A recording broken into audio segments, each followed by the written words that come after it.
In Part 7, we bought the schedule back, overtime to the trigger, faster shoulders, on time for 67,500 pesos. What that plan couldn't buy was the weather. The habagat that caused all that slippage took 14 days out of months 4 and 5. So the contractor files for time a 34 days of contract time extension. DPWH grants 8.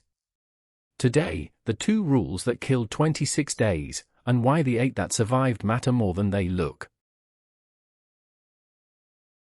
First, the ground rules. A time extension is for delays that are not your fault, and the rules are strict about 2 things. 1. Ordinary unfavorable weather is not a ground. Rain, by itself, buys you nothing. 2. And this is almost word for word from the implementing rules, extension of contract time may be granted only when the affected activities fall within the critical path of the PERT and CPM network. The network from Part 3 isn't just your planning tool. It's the judge. Claim 1, the habagat. The site logbook records 14 unworkable days across months 4 and 5, and they hit the paving and shoulders chain, 0 float, dead on the critical path. Every day was logged as it happened, the weather entry, the photos, the monthly time suspension report. 14 days claimed. But here's Rule 1. When DPWH computed the original contract time, back in detailed engineering, it already built predicted unworkable days, from PAGASA rainfall records, into the 6 months, and disclosed them before bidding. This contract carried 24 of them. By the end of month 3, 18 were used up. 6 remained. Extension is granted only for unworkable days in excess of that balance, 14 logged, minus the 6 remaining, is 8 days. Not 14. Claim 2, the right-of-way. A lot owner at Station 0 plus 850 refuses entry, and the drainage crew stops for 20 days under a suspension order. 20 days claimed. And here the contractor learned something painful: a suspension order is not an automatic time extension.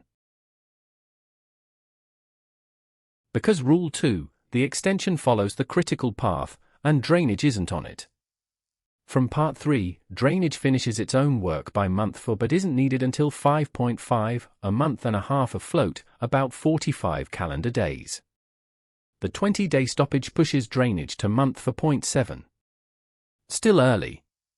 The critical path never feels it, so the finish date never moves. Days granted, 0. Engineers summarize the rule in 5 words: float belongs to the project.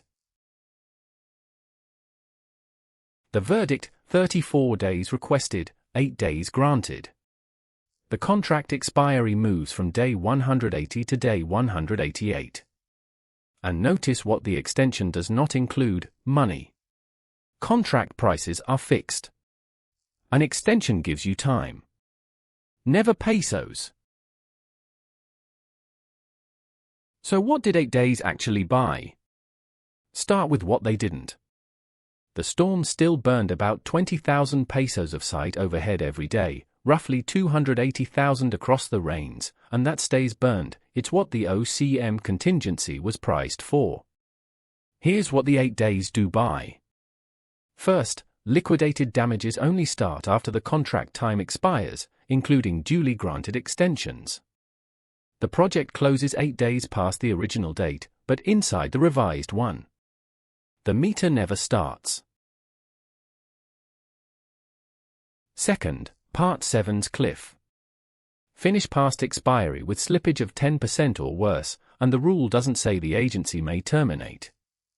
It says shall. With a revised date, there is no past expiry at all. And third, the goalposts move, the remaining critical work shifts 8 days, so the same 92% at month 5.5 that read negative 4.5 against the old curve reads negative 2.3 against the new one. More than 5 times the headroom to the warning line. And none of it happens without paper. The claim must be filed within 30 days of the delay, and before the contract time expires. Miss that window, and the rules call it exactly what it is: waived. The request needs the surety's written consent, with the performance security extended to match. And the rain days themselves are charged against the monthly time suspension report. The running ledger DPWH actually reads: keep the logbook daily. The logbook is the money. 8 videos, 1 breath: estimate it, schedule it, sequence it, bill it, control it, fund it, defend it, and claim it. Next time, the day DPWH changes the road itself. Variation orders. Thanks for watching. Before you go, follow RHC Engineering and RHCES on YouTube and Facebook, and find more resources on our websites, shown here on screen. See you in the next video.